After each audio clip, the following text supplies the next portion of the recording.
o que tem de filho do diabo mercenário atrás de púlpito hoje engravatado, de Bíblia na mão pregando, falando Jesus, Jesus, o que tem hoje é impressionante. Parece que Pedro estava assistindo uma televisão. Impressionante, inigualável essa revelação. Amém. Jeremias no capítulo 7 diz: esta, pois, é a palavra que veio a Jeremias da parte do Senhor. Coloca-te junto à porta do templo do Senhor e prega esta mensagem. Escutai a palavra do Senhor, vós todos judeus, que entrais por estas portas para adorar de Jeová. Assim declara Jeová Todo-Poderoso, o Deus de Israel: corrigi a vossa maneira de ser e proceder, e eu vos farei habitar neste lugar. Não depositeis a vossa confiança em discursos mentirosos que apenas alardeiam. Este é o templo de Jeová. Vinde para o templo do Senhor, o templo do Eterno. Porquanto, se realmente corrigirdes as vossas atitudes e ações, e se de fato passardes a tratar uns aos outros com verdade e justiça, e se não oprimirdes o estrangeiro, o órfão, o necessitado e a viúva, e não derramardes sangue inocente neste lugar, e não correrdes atrás das divindades estrangeiras para a vossa própria destruição, então eu mesmo vos farei habitar neste lugar, na terra que concedi aos vossos antepassados desde a antiguidade e para sempre. Eis que vós vos fiais em palavras fraudulentas que não têm o menor poder de ajudar a quem quer que seja. Imaginais vós que vos é lícito roubar e matar, cometer adultério, jurar falsamente, ou por deuses falsos queimar incenso a Baal, e seguir as orientações de outras divindades que nem sequer conheceis, e depois simplesmente comparecer ao templo que leva o meu nome para me fazer uma visita e pensar: viemos ao templo, agora estamos seguros? Ora, seguros para continuar com todas essas práticas abomináveis? Este templo onde meu nome é invocado, será porventura que se tornou um covil de ladrões para vos reunirdes? Muito cuidado, eis que eu mesmo estou observando tudo isso, assim diz o Senhor. Amém, irmão? Poder. Irmão, esse é o nosso texto muito chave da nossa própria fé. Quando Deus começou a nos direcionar, não vou nem dizer que não conhecêssemos o texto, mas em toda a Escritura muitas coisas, muitos contextos, muitas leituras nos escapam da memória, até que Deus nos traga à memória o que nos dá esperança, o que lemos, as situações. Uma vez aqui no ministério se deu um caso que eu fui lembrar de uma palavra que eu li na Escritura quando eu fiz seminário. Meu seminário foi em 94. Uma coisa muito antiga. E aqui estávamos aqui no ministério há poucos anos atrás, e Deus estava trazendo um mover, e de repente me veio a palavra, a memória, uma palavra. Eu falei: ué, está escrito isso. Então esse mover tem a ver com esse projeto, com essa palavra de Deus. Aí eu fui lá na Escritura e vi todo o contexto, todo o cenário. Eu falei: Deus está mesmo nesse negócio. O impossível vai acontecer. E aconteceu. O impossível. Coisas que todo mundo diz: mas como? Não tem jeito, como? E eu sei que o Senhor nosso Deus é quem tem operado além do que pedimos ou pensamos. Então, esse cenário, esse contexto de Deus nos trazer em memória uma palavra que para nós, no consciente, estava até esquecida, isso é uma realidade. O nosso espírito é o depósito da palavra e fica lá armazenado. A palavra do Espírito armazenada dentro de nós. A palavra de Deus. Na hora que Deus precisa, Ele saca essa espada, essa palavra, de dentro de nós, nos traz à memória. Se traz à memória é algo que eu já sabia. É isso que eu digo: tem que ler, tem que estudar, tem que guardar coisas dentro de você, para que na hora que você precisar das espadas, O Espírito Santo pega dentro de você e coloca na sua boca. E você faz a lenha que tem que ser feita com a palavra. Então essa é uma palavra gloriosa, em que, quando Deus começou a nos dar os ministérios aqui, faz isso, faz aquilo outro, e muita gente começou a criticar, mas que é isso? Vocês estão distribuindo coisas nas outras igrejas, na porta das outras igrejas, onde já se viu isso? Que obra é essa? E o Espírito de Deus diz assim, vai lá, Jeremias, vê que eu já mandei fazer isso há muito tempo atrás. Então, isso, nos deu uma força, quando nós vimos, caramba, Jeremias ficou na porta do templo. Só tem uma coisa, ele não ficou distribuindo CD, mas ficou falando. O que vocês vêm fazer aqui? Olha, o estrangeiro, olha como Deus é um Deus de nobreza, um Deus tremendo. O estrangeiro, vocês estão oprimindo o cara só porque o cara é estrangeiro. Ou seja, irmão, Deus nunca tratou com ninguém a nível de nacionalidade. Nunca. Ele nunca discriminou ninguém por pertencer a outra nação. Isso nunca aconteceu. Os prisioneiros de guerra de Israel não eram torturados. Deus não permitia, não tinha autorização para torturar nenhum prisioneiro. As regras da lei estão todas descritas lá em Deuteronômio. Quando Deus dizia, vai, extermina, acabou, é para exterminar. Mas Deus dizia, quando vocês fizerem prisioneiros de guerra, esta é a regra. E naquela regra de Deus não tem nenhuma agressão, não tem nenhuma discriminação, não tem nenhuma ofensa. As pessoas viviam relativamente normais dentro da sociedade de Israel, mesmo sendo estrangeiros e mesmo sendo prisioneiros de guerra. Então, esses conceitos todos que vai formando o nosso caráter espiritual para nós sabermos como nos conduzir, O que muda a regra? A regra só é mudada quando entra a revelação de Deus. Quando Deus diz assim, vai lá, extermina os amalequitas, mas o Senhor não tem prazer na morte do ímpio, mas quem fez a lei sou eu. Agora eu quero que extermine. Acabou. Ordem, aquela história, Ordem dá quem pode e obedece quem tem juízo. Isso é ordem. Então, meu irmão, Deus é soberano, transcendental e não está limitado nem às suas próprias regras. Mas nós, homens, somos limitados pelas regras e pela revelação. E também pela revelação, nós saímos das limitações das regras, porque a revelação vem de um Deus todo-poderoso e suplanta todas as coisas. A nação de Israel não podia se casar com povos de outras nações. Os homens de Israel não podiam se envolver com mulheres de outras nações, nem as mulheres com homens de outras nações. No tempo de Neemias fez despedir homens, fez despedir as esposas e filhos. Lembram? Que Neemias chega, vocês casaram com mulheres de outros povos, já tinha criança lá, várias crianças. E esses homens, para obedecer a palavra do Senhor, tiveram que despedir suas famílias, ver todo mundo embora. Homens com 2, 3 filhos já, adolescentes, teve que todo mundo ir embora para se voltarem para a palavra de Deus. No entanto, Moisés casou com uma mulher de outro povo. E quem falou contra ele se deu mal, muito mal. Porque Moisés não andou não estava ali agindo segundo uma regra, mas segundo uma revelação, que é superior a qualquer regra. O Deus que falou essa palavra, ele não morreu. Então ele pode continuar falando coisas que estão acima desta palavra. Esse é um entendimento glorioso.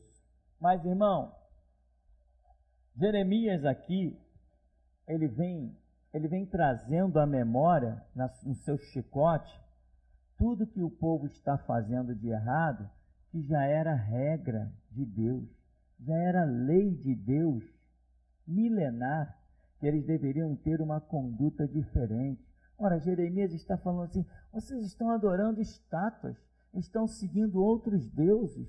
Como que se pode imaginar a esta altura do campeonato, no tempo em que o livro de Jeremias está sendo aqui escrito com a própria vida dele, como se poderia imaginar que uma nação estivesse a esse nível?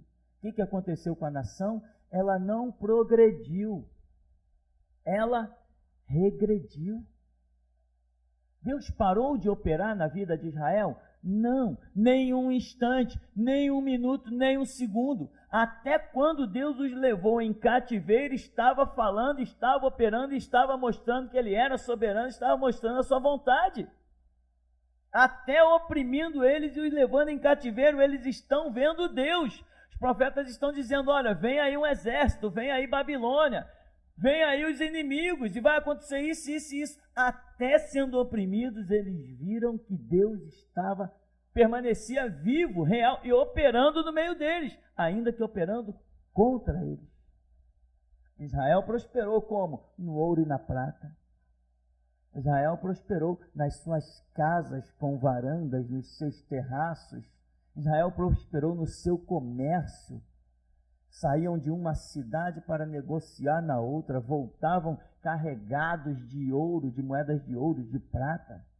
Voltavam ricos das suas negociações. Até hoje o judeu é crânio para fazer negócios, investem na coisa certa, são danados para essa visão de comércio. Uma rua da alfândega que o diga. Então, irmão, mas essa prosperidade não era a prosperidade que Deus queria que eles se envolvessem. Eles se envolveram, aumenta um pouquinho o som, eles se envolveram para esse lado, e o resultado foi caótico. Chega uma hora que Jesus deixa a parábola e diz, a vida de qualquer homem não consiste na abundância dos bens que possui. Por quê? Porque era isso que eles acreditavam. Jeremias está dizendo aqui, uma coisa que Jeremias diz, ele fala assim, ó, não confieis em palavras vãs, não confieis em discursos mentirosos. E muita gente até hoje acha, né, e as igrejas, as falsas, se apegaram nisso, a tal da prosperidade e os falsos testemunhos. Por quê? Porque sabe que isso atrai multidões. E as pessoas estão ali se iludindo com palavras e discursos mentirosos. Vou prosperar. Aí saem por aí abrindo biroscas, virando camelô, porque eles acreditam que vão dali virar empresários. Não tem nenhuma dignidade. Eles não estão pensando em ter a sua lojinha ou o seu camelô para ganhar o seu pão de cada dia, viver a sua vida com dignidade e honestidade. Não, eles estão pensando em ficar ricos, prósperos e simplesmente isso. E acabou a vida e sepultou-se todas as coisas. Então não tem dignidade nessas pessoas. Por isso elas são iludidas e enganadas com palavras mentirosas. Mais uma vez eu pregando sobre esse texto, eu falei assim, puxa, essa palavra aqui é incrível. Não depositeis a vossa confiança em discursos mentirosos que apenas alardeiam. Quer dizer, isso é exatamente o que aconteceu com as Assembleias de Deus, que deram crédito à palavra dos políticos e foram alardeadas. O político esteve aqui, eles falaram, olha, as Assembleias de Deus publicaram algo maciçamente, deram entrevista. Os assembleanos ficaram felizes por causa de uma palavra dita pela Dilma. A palavra que ela disse, eu reconheço o trabalho das Assembleias de Deus. Palavras mentirosas, ilusão, ela não reconhece nada. Quando você reconhece uma obra boa, você se torna a favor dela, você se enganja, você se empenha, você quer contribuir, você quer estar junto. Ela nunca pensou em fazer parte das Assembleias de Deus, ou seja, ela nunca reconheceu nenhum trabalho das Assembleias de Deus. O que ela reconheceu das Assembleias de Deus foi o que ela viu na linha do Estado, na linha das suas próprias concepções, na linha do seu socialismo, do seu comunismo. É isso que ela reconhece. Quando ela confunde ou realmente encontra um trabalho em qualquer organização que seja de acordo com aquilo que ela pensa. Ah, eu reconheço isso, porque é o que ela pensa. mas ela nunca vai reconhecer o que nós reconhecemos que é contrário a tudo que ela pensa e vive. Ela nunca vai reconhecer. Então, o que temos por aí? Temos uma população, irmão, se fiando, confiando em palavras mentirosas que alardeiam. E aqui, Jeremias vem e está dizendo assim, essa especificamente, vocês estão dizendo, este é o templo de Jeová, vinde para o templo do Senhor, o templo do Eterno. Aí está dizendo, se vocês não corrigirem as atitudes de vocês, se não passar a tratar uns aos outros com verdade e justiça, diz no verso 5, e se não oprimirdes o estrangeiro, o órfão, o necessitado, a viúva, não derramardes mais sangue inocente neste lugar, e não correrdes atrás das divindades estrangeiras para a vossa própria destruição, então eu mesmo vos farei habitar nesse lugar, na terra que jurei aos vossos antepassados.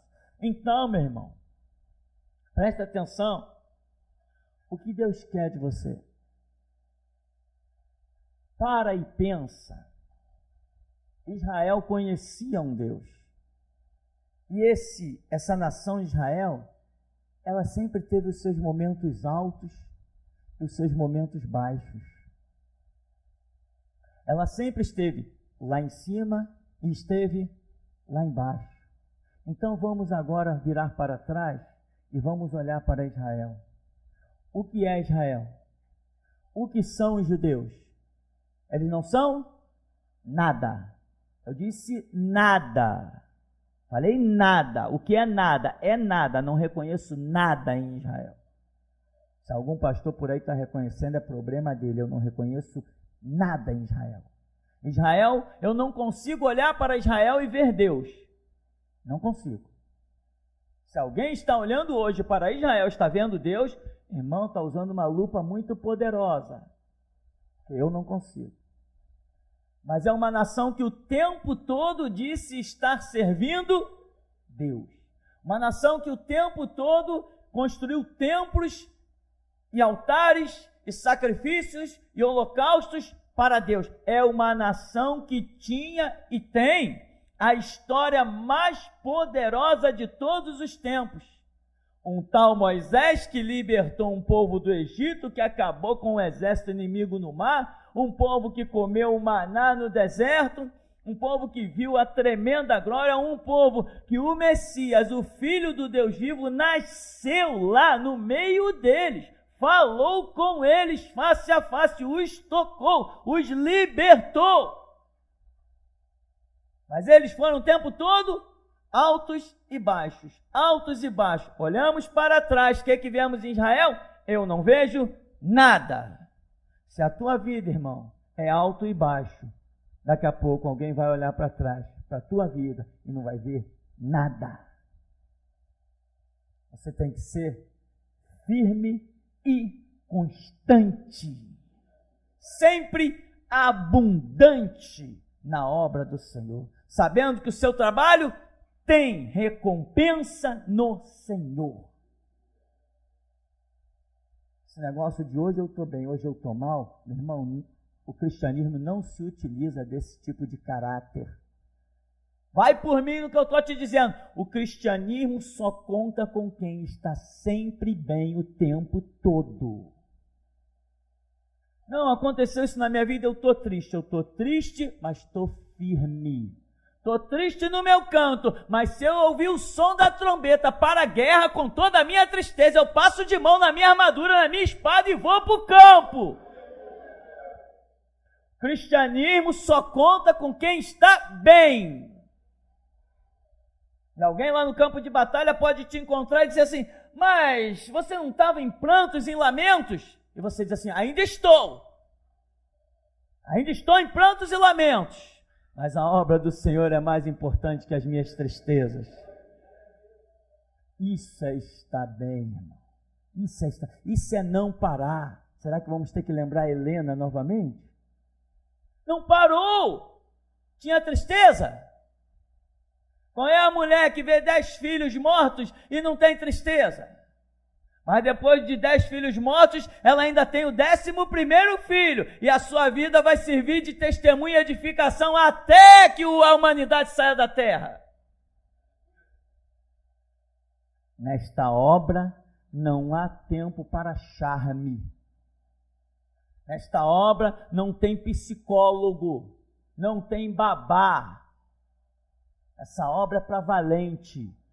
Essa obra não é uma obra de evangelização, que você chama o ímpio lá, o camarada é espírita, o camarada é católico, está nas trevas, você chama ele com todo carinho, você, irmão, é assim, tá, irmão? Com carinho, Jesus morreu por ti na cruz, João 3,16, brá.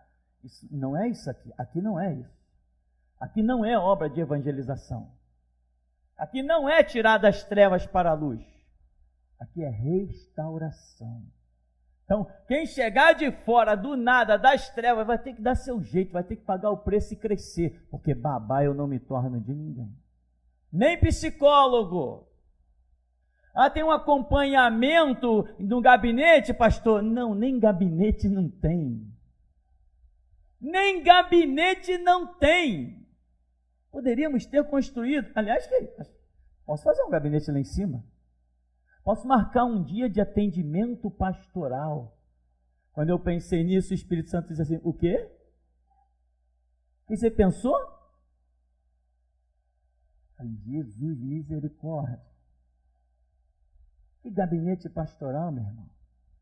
Quando você entra aqui a primeira vez, você recebe uma espada tão poderosa, uma palavra tão violenta.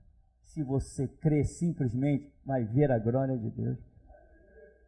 Em um dia que uma pessoa entra aqui toda acorrentada, em um dia, quando ela passa ali na porta, o anjo faz assim, ó, parece o Zorro, arrebenta com tudo que é corrente que a pessoa vem entrando ali, e ela fica livre para ouvir, livre para se mexer, livre para se envolver. Agora, se não, eu não quero me envolver, eu não quero ouvir, eu não quero estudar, eu não quero, então você um dia está no alto, outro dia está no baixo. Esses não servem. Não servem, se apavoram à toa, se atemorizam com qualquer coisa. Você tem que ser firme e tem que ser constante. Não pode um dia estar no alto, outro dia estar no baixo. Se nós fracassarmos, daqui a pouco Deus vai mandar profetas na nossa porta. E vai dizer assim para nós, o que vocês estão vindo fazer aqui dentro? Não adianta dizer, esse é o templo pós-prisão, já era. Que nem eu imagino Jeremias falando para aquele povo, não adianta dizer, aqui é o templo do Deus que abriu o mar vermelho, já era, vocês nunca mais verão isso. Perderam essa honra, perderam essa dignidade. Amém, irmão? Nós queremos que Deus continue abrindo os mares.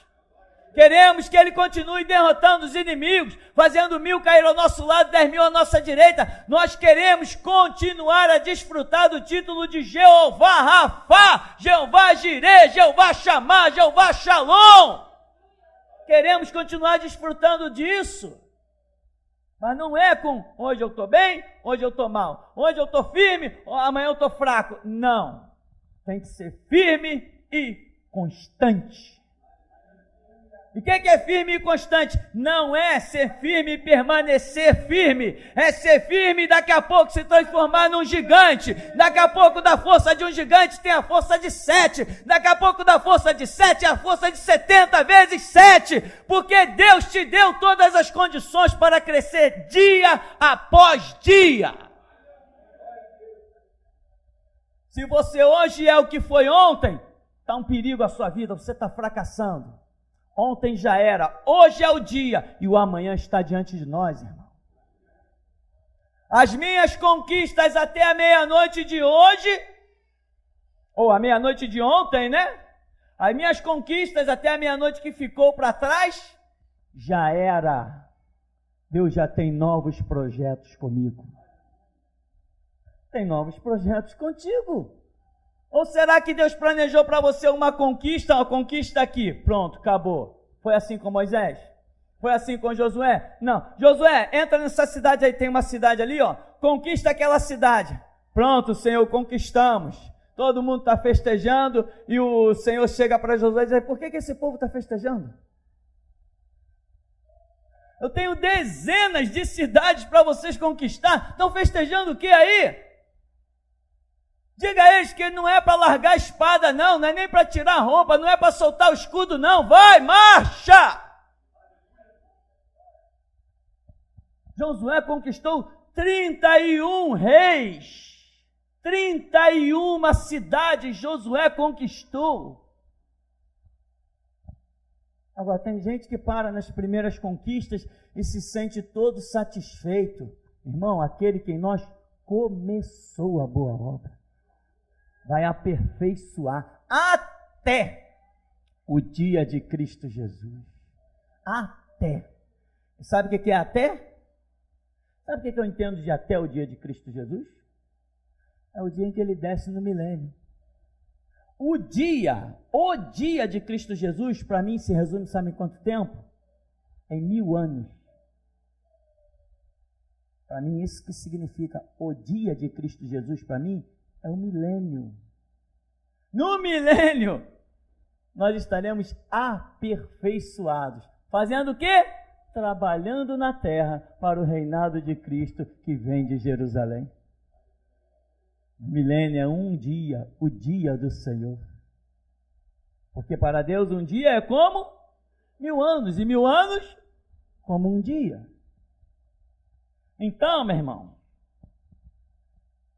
o que eu entendo? Deus está tratando conosco, vai continuar tratando até a hora da nossa morte. No último minuto da nossa vida sobre a terra, ainda ali terá uma lição para nós. Vamos partir, vamos ser aperfeiçoados em alguns detalhes lá na glória. Depois no milênio Jesus desce, a gente desce junto com ele e vamos ali entender, vamos trabalhar nessa terra e vamos viver uma glória imensa, um poder tremendo, como aquela visão que a irmã Késia tem, né? Nós vamos entrar nos colégios. E os professores, quando nos veem entrar, eles vão sentar e nós vamos assumir as classes, nós vamos dar aula, nós vamos ensinar quem é o rei que está reinando em Jerusalém. Nós vamos assumir todas as escolas.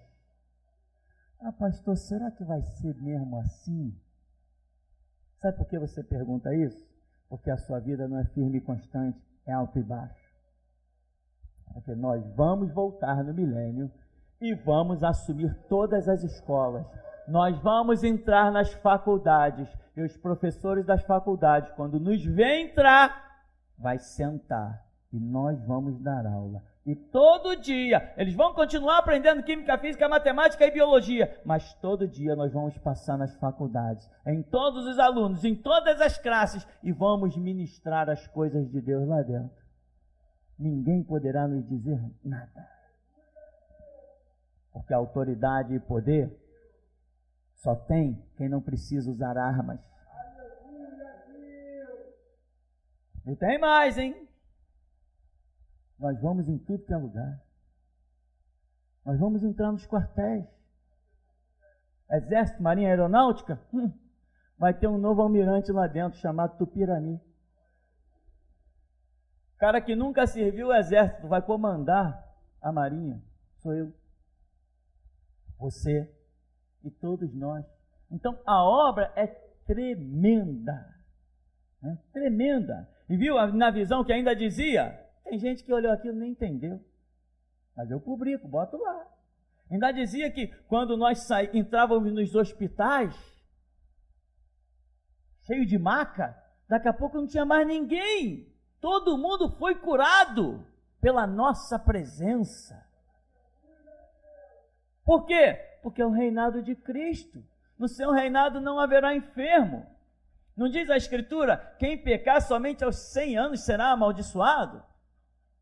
É um reinado de paz, não é um reinado de enfermidade.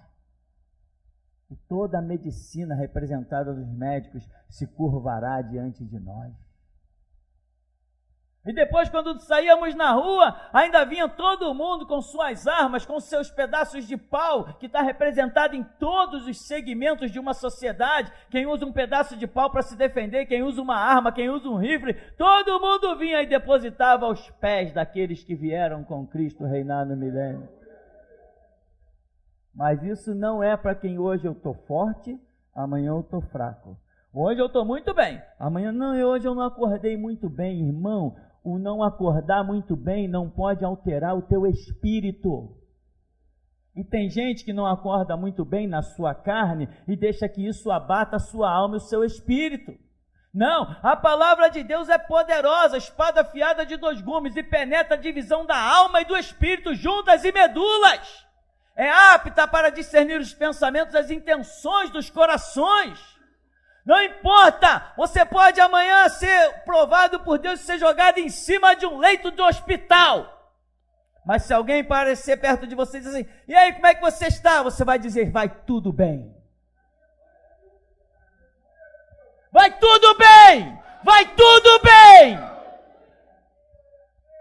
O médico pode dizer para você, olha, eu sinto muito, eu tenho que te falar, eu sou médico, eu estou aqui, você não tem mais do que 20 dias de vida, e você vai dizer para ele, vai tudo bem, doutor.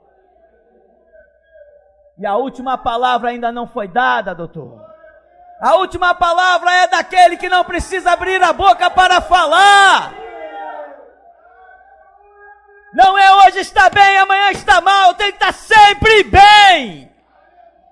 Confiante, inabalável. Depois de ter desfeito tudo, permanecerdes inabaláveis. É assim, irmão. Esse negócio de hoje eu estou uma maravilha. Amanhã, poxa, hoje eu não acordei muito bem não. Ó, se o telefone tocar, não estou para ninguém, vou ficar enfurnado no meu quarto. Tá bom. Concordo contigo, beleza. Mas na hora que soar Jeremias 33:3, você tem que estar sempre bem. Esse telefonema você tem que atender sempre. Esse aí não tem esse negócio de não estou atendendo, não. Esse tu tem que atender. Fala, Senhor, que o teu servo ouve. E alguém vai olhar para, mas tu não estava aí caído? E já era. Sou outro homem. Ouvi uma voz. Para com isso, irmão. Não estou legal, já era. Para o inferno não estou legal. Não estou legal para mim, não estou legal de uma pessoa para outra, mas para Deus eu estou sempre legal. Sempre bem para as coisas de Deus. Estou lá no meu canto, dormindo, 2 horas da manhã, se o telefone tocar e é um irmão em Cristo precisando de socorro, já era o sono, foi-se a noite, porque Deus precisa de mim. É firme e constante, sempre abundante. O profeta está diante do templo. E eu acho uma coisa horrenda. Ele diz assim, no verso 11, este templo, onde meu nome é invocado, será porventura que se tornou um covil de ladrões para vocês se reunirem? Muito cuidado, eis que eu mesmo estou observando tudo isso. Assim diz o Senhor. Você está olhando?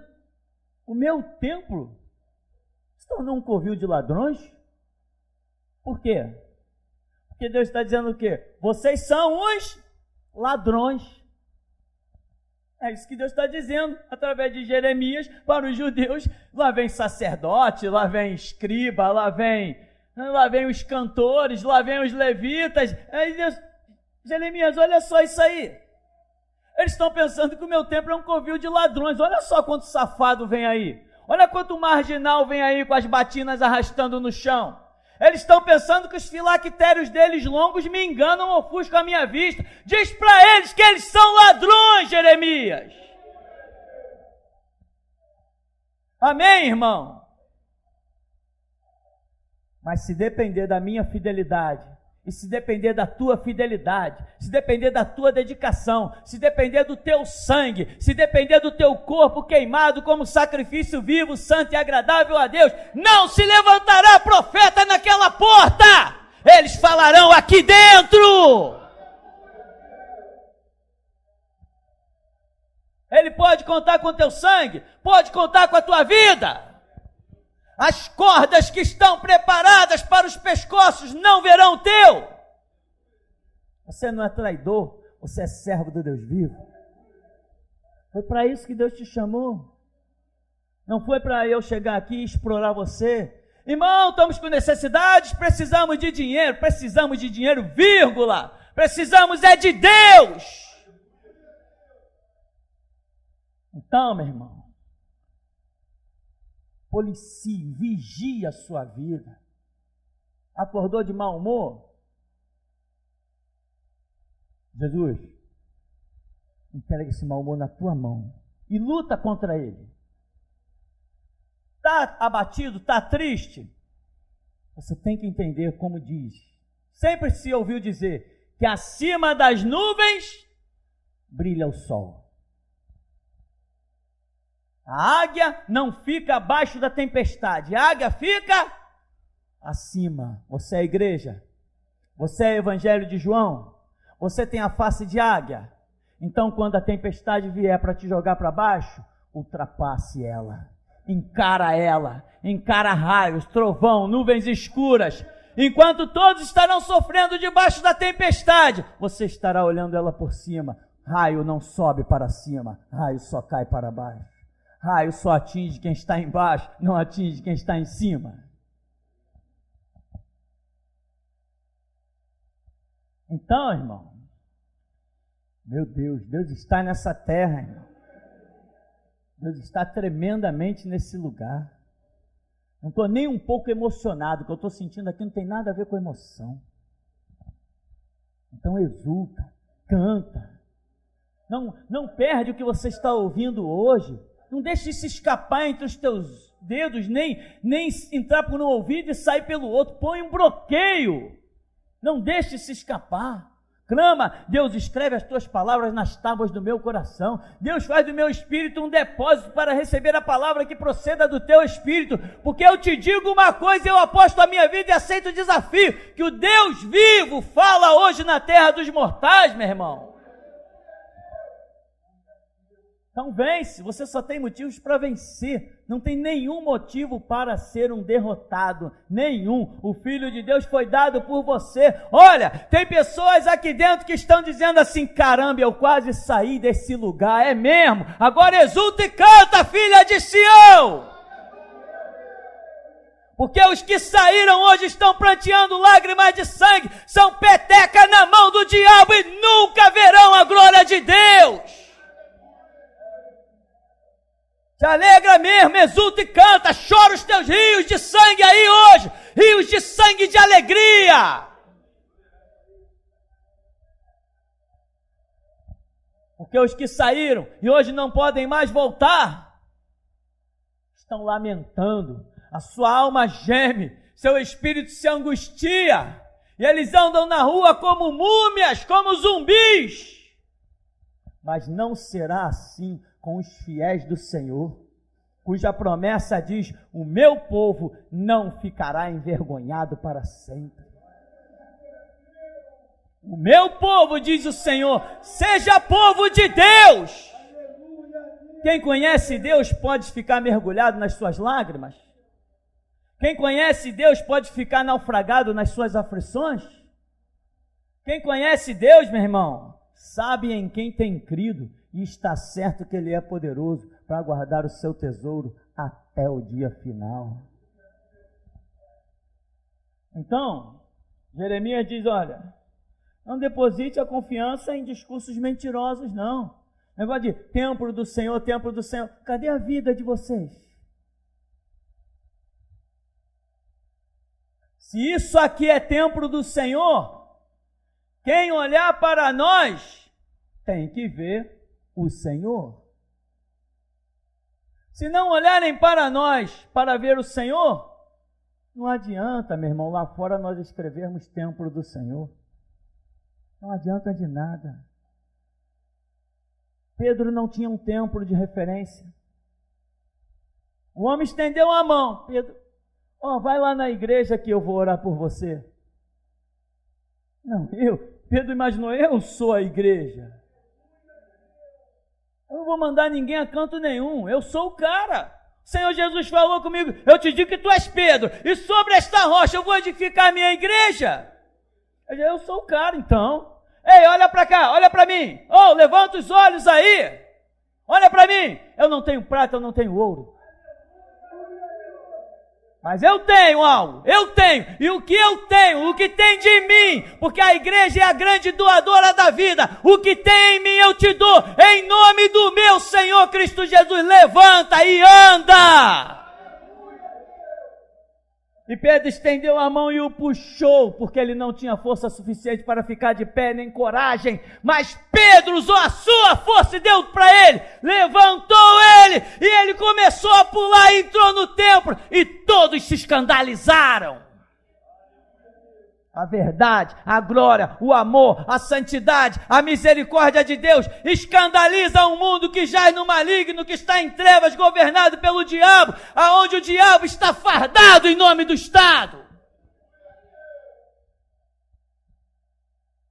O Estado põe guardas no meio da rua para dar pancada, porrada em todo mundo. Mas o nosso Deus estende a mão àqueles que precisam. Ele não abandona os humildes. E é para isso que a sua igreja está na terra, para libertar os cativos, restaurar os diante angustiados, os que estavam na cinza. A igreja tem vestes limpas e novas para dar a quem queira. Se Deus está chamando outros, irmãos, para desfrutar de coisas gloriosas, imagina você que Ele já chamou há muito mais tempo. Ele não tem para você as mesmas vestes dos que vão entrar aqui para receber. Essas Ele já te deu. Ele quer te dar coisas novas. Então, sede firmes e constantes, sempre abundantes na obra do Senhor, sabendo que o vosso trabalho tem recompensa no Senhor. Ebenezer, até aqui nos tem ajudado o Senhor, o nosso Deus. Aleluia. Vamos ouvir os nossos irmãos.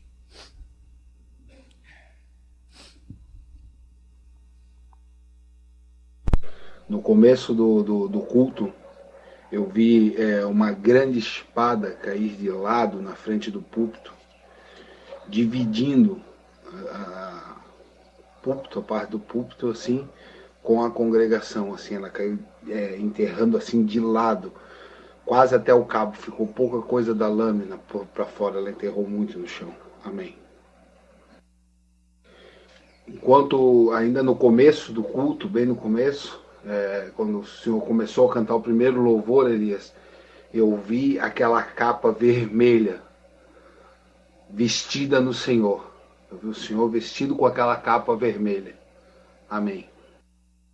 Então, eu vi o Senhor no púlpito, e quando o Senhor cantava aquele louvor, Põe uma lenha na fogueira santa, nessa hora eu vi novamente os dois querubins cobrindo o Senhor, os dois querubins que ficavam no propiciatório da Arca da Aliança. Então eu tive uma visão que eu via aquela aljava que eu via atrás do Senhor, agora foi-lhe dado um arco, e um anjo grande, branco, ficava do seu lado. E o Senhor tirava flechas daquela aljava e lançava essas flechas com o arco, e o anjo ia apontando, como quem diz, lance para lá, lance para cá, e o Senhor ia lançando ao comando do anjo várias flechas. Amém. Na hora dos comentários, enquanto o Senhor ia falando, eu vi quando da boca do Senhor, Elias, formava-se um furacão. Dentro da boca do Senhor formava-se um grande furacão. Também vi que, enquanto o Senhor estava falando, a sua cabeça abriu. Eu olhei pela parte de trás e a sua cabeça abriu. E dela emanou um poder tremendo. Esse poder fluiu, assim, ela abriu um risco assim atrás e emanou um poder imenso dela. E quando o Senhor falava dos candeeiros de ouro, um anjo grande, branco, entrou dentro da igreja com uma bandeja. E nessa bandeja tinha que como candeeiros, lamparinas acesas. E ele ia entregando para irmãos que estão sentados aí. Ele ia entregando daquela bandeja, ia tirando e entregando para alguns irmãos. Amém. Assim que o senhor Elias ia começar a pregação, um anjo adentrou pela janela ali do lado onde fica o Samuel. E esse anjo entrou com uma espada na mão já. E ele ficou parado ali do lado esperando a hora da palavra. Ele ficou ali como um guarda. Amém. Eu vi uma luz no meio da pregação, uma luz que saía do teto. E essa luz ela se estendia como um facho, como aqueles fachos que a gente vê de marcação de preço em supermercado, sabe? Que passa assim e ele dá aquele bip. Era um facho semelhante a esse. Ele se estendeu a numa parede a outra do templo pós-prisão, e ele foi do começo ao fim da congregação e voltou. E enquanto ele passava em alguns, ele sinalizava algumas poucas pessoas que estavam aí. E essas pessoas foram sinalizadas no dia de hoje. Então, eu vi uma grande ampulheta com uma areia descendo. Essa areia estava quase no final. Então veio uma mão de um ser grande e virou essa ampulheta. E botou novamente o tempo que estava terminando, aquela areia voltou e deu um novo tempo. E eu tenho uma palavra de Deus. Muitos hoje, assim diz o Senhor, eu ouvi muitos hoje falarem comigo e dizerem que vão mudar. Por isso eu, o Senhor, vos marquei e vos dei um novo tempo. Amém. Quando o Senhor Elias comentava sobre Pedro ser a igreja, exatamente naquela hora que o Senhor falou aquela palavra, que desceu aquela unção, eu vi um anjo veloz descer do céu, muito rápido, um anjo totalmente diferente do que eu já tinha visto. E ele desceu na frente do púlpito e ele tinha na mão um cetro de ouro. E esse cetro de ouro ele cravou no chão na frente do púlpito. E quando ele cravou, a terra tremeu. A terra tremeu, a minha visão tremeu, tudo ficou trêmulo. Parece que a terra inteira balançou, o globo terrestre balançou com esse poder daquilo que o Senhor falou. E foi exatamente pelo aquilo que o Senhor falou que esse anjo desceu. Amém. Quando o Júnior estava cantando agora, eu vi aquele anjo com um cetro igual àquele que ele deixou aí no templo. Ele foi e cravou no firmamento, nas nuvens. Ele cravou, aí ele cravou de ponta e lá ele cravou pela parte de cima do firmamento, como se ligasse os dois cetros com a terra e o céu. Amém. E agora no final, quando o Senhor estava orando, esse anjo veio, ligou aquele cetro do firmamento do céu e ligou até o outro da terra com uma linha. E ele foi subindo e batendo nessa linha para ver se ela estava esticada. Amém.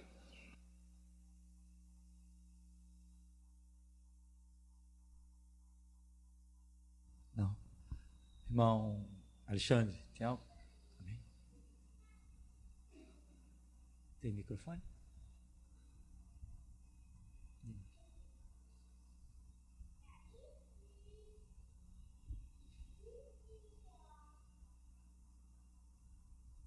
Amém? A paz para todos. A visão que Deus me deu hoje, pastor, foi de um cesto. E nesse cesto havia 3 pães.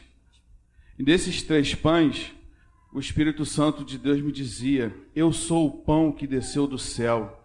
Se alimente de mim, porque virão dias sobre a minha igreja, e vós terão que estar firme e bem alimentado.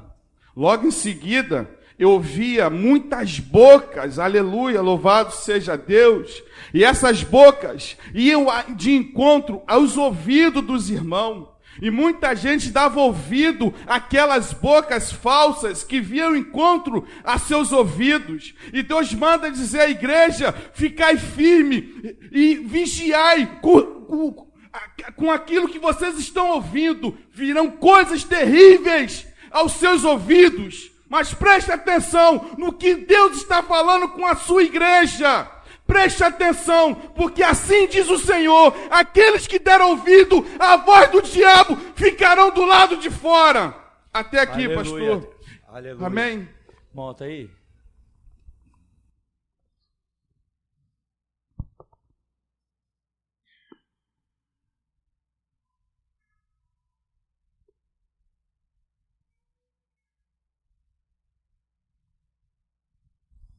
Paz, igreja. Pastor, na oração de ontem às 18 horas, estávamos nós orando, eu, meu filho Michel e o Alexandre. E Deus mostrava, pastor, assim que o irmão Alexandre falou que aonde o senhor iria, o anjo o acompanhava, Deus mostrava o senhor adentrando a delegacia de novo, e quando o senhor chegava e colocava a mão na cela, aquela cela se transformava em ouro. E quando o senhor adentrava lá dentro, aquela cela era tomada por um poder espiritual. A glória de Deus ali dentro foi algo profundo que abalava aquela delegacia. Ninguém conseguia lá dentro ficar no lugar. Foi uma coisa, uma visão tremenda que o Senhor me deu ontem. E hoje, assim que o Senhor falou de Pedro, quando o Senhor chegou nesse lugar, antes do Senhor falar, Deus mostrava um monte de pessoas caídas como mortas. E quando o Senhor ministrou aquela palavra, que desceu aquela unção, as pessoas levantavam e tomavam vida, tomavam fôlego, sabe? E o Senhor hoje, Deus mostrava, quando o Senhor começava a falar, durante a pregação, quando desceu aquela outra unção, eu vi o Senhor levitando aqui em cima, descia uns fachos de luz do alto, e o Senhor, daqui a pouco, o Senhor era tomado por uma armadura muito grande, com um escudo dourado, e o Senhor começava a levitar, o Senhor começava a falar, o Senhor começava a levitar, e quando o Senhor glorificava de novo, quando o irmão Júnior estava cantando, o Senhor começou a levitar de novo. Essa foi a visão que Deus me deu. O Senhor estava levitando, estava tomado de uma força, pastor, descomunal. Foi essa a visão que Deus me deu hoje. Aleluia.